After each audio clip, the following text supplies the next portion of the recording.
vous êtes désorienté de votre destination, vous êtes déboussolé, vous perdez votre boussole, vous perdez votre GPS et vous ne savez pas comment suivre. Mais lorsque vous savez identifier l'homme à la cruche d'eau, nous avons dit que l'homme à la cruche d'eau par excellence est le Saint-Esprit. Mais parce que vous ne verrez jamais le Saint-Esprit en route physiquement en train de marcher avec vous, Dieu va vous connecter avec des personnes qui seront des hommes portant la cruche d'eau pour vous. Alléluia.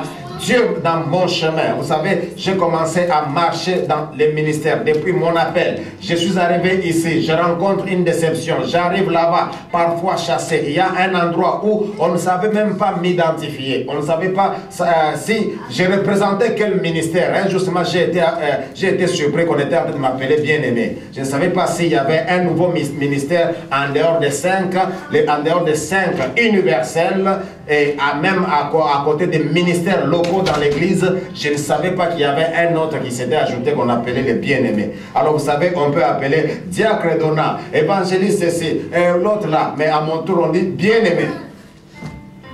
Alléluia. Bien-aimé certainement par des personnes qui me détestaient. Mais néanmoins, leur bouche était favorable à dire bien-aimé. Suivons, et je dis ceci, Dieu va vous amener, vous conduire à ce que vous puissiez identifier l'homme à la cruche d'eau. Alléluia. Lorsque vous vous accrochez à l'homme à la cruche d'eau, c'est alors que vous verrez votre destin. Vous savez, beaucoup de gens ont perdu leur voie. Beaucoup de gens ont perdu leur boussole parce qu'ils n'ont pas identifié l'homme à la cruche d'eau. Imaginez-vous ce qui s'est passé. Les mages qui se retirent, qui quittent leur nation, de l'Orient, de l'Occident, et ils étaient même du Midi, ils étaient en train de se rendre. Où? Dans une crèche, à Bethléem. Là où il y avait les moutons, là où il y avait les excréments des moutons, c'est là où ils sont arrivés. C'est là où le Seigneur de gloire est né. Mais ces gens ont continué à suivre cette étoile lorsqu'ils ont vu. Et quand ils sont arrivés à cet endroit, ils ont compris qu'ils ne s'étaient pas trompés malgré ce que l'endroit était en train de représenter. Bien-aimés dans le Seigneur, j'aimerais vous dire que vous ne vous trompez pas lorsque vous êtes en ces lieux. Le Seigneur est avec vous. Nous sommes dans la maison du potier où nous arrivons. Le Seigneur nous donne certaines transformations. Il est pendant cette transformation comme l'argile. Nous souffrons, mais avec le Seigneur pour avoir une forme glorieuse. Alléluia. Amen. Que le Seigneur soit glorifié. Voilà pourquoi je dis encore, il est très important d'identifier l'homme à la cruche d'eau, car, dit-on, tout ce qui brille n'est pas l'or. Faites attention avec les discours que vous entendez. Faites attention avec tout ce que vous êtes en train de voir. Sachez que tout ce qui brille n'est pas l'or. Marc chapitre 14, versets 13 à 15. Marc chapitre 14, versets 13 à 15, nous lisons dans le nom de Jésus. Marc.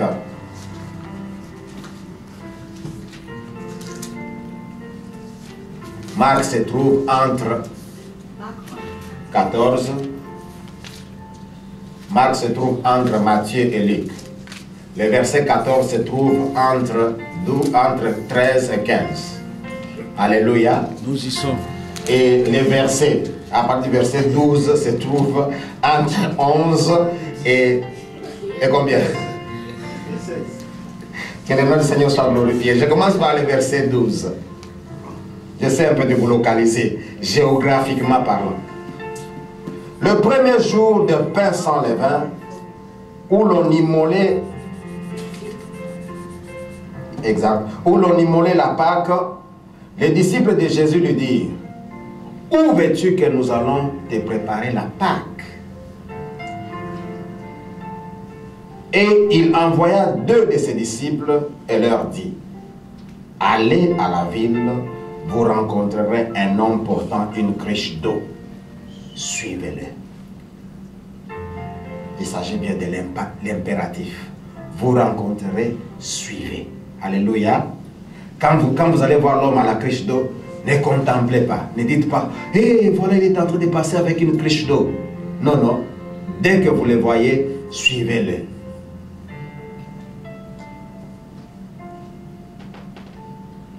Où qu'il entre, dites au maître de la maison. Le maître dit: où est le lieu où je mangerai la Pâque avec mes disciples? Et il vous montrera une grande chambre haute, meublée et toute prête. C'est là que vous me préparerez la Pâque. Verset 16. Les disciples partirent, arrivèrent à la ville et trouvèrent les choses comme il leur avait dit. Et ils préparèrent la Pâque. Jean chapitre 7. Où se trouve Jean? C'est dans le Nouveau Testament, entre Luc et Actes des Apôtres. Le chapitre 7 se trouve entre 6 et 8. Le verset 37 se trouve après le verset 36. Et le verset 39 se trouve avant le verset 40. Les jours, les derniers jours, le grand jour de fête, Jésus se tenant debout, s'écria, si quelqu'un a soif, qu'il vienne à moi et qu'il boive. Celui qui croit à moi, des fleuves d'eau vive couleront de son sein, comme dit l'Écriture. Il dit cela de l'Esprit que devaient recevoir ceux qui croiraient en lui. Car l'Esprit n'était pas encore, parce que Jésus n'avait pas encore été glorifié. Alléluia. J'aime ce que l'apôtre Pierre dit dans les Actes des Apôtres, le jour de la Pentecôte, lorsque l'Esprit est descendu.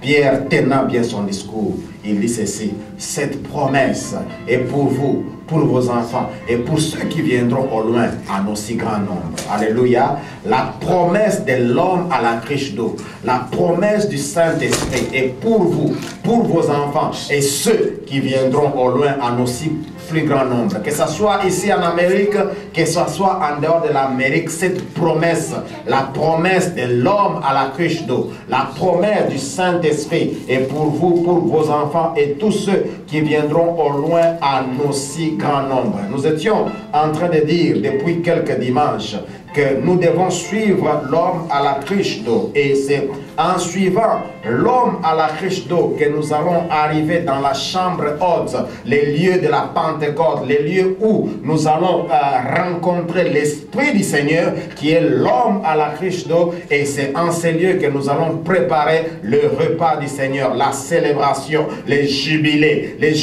tels que le Seigneur l'a décrit lorsque dans Luc il a dit: l'Esprit de Dieu est sur moi parce qu'il m'a oint pour annoncer la bonne nouvelle aux pauvres, pour guérir les cœurs brisés, pour ouvrir les yeux aux aveugles et proclamer une année de grâce, une année de jubilé. Alléluia. Une année de célébration avec le Seigneur. Vous savez, l'année de grâce, l'année de jubilé commence là que vous avez rencontré le Seigneur. Si vous étiez malade alors que le Seigneur vous a guéri, vous avez commencé avec lui l'année de jubilé. Si vous étiez affamé et alors que vous avez reçu la bonne nouvelle, si votre cœur était brisé alors qu'il vous a guéri, vous avez commencé déjà avec lui cette année de fête, cette année de jubilé, parce qu'une phase vient de passer. La souffrance qui vous a accablé pendant longtemps vient de passer et la nouvelle chose commence avec le Seigneur, selon qu'il est écrit: les choses anciennes sont passées et voici toutes choses sont devenues nouvelles.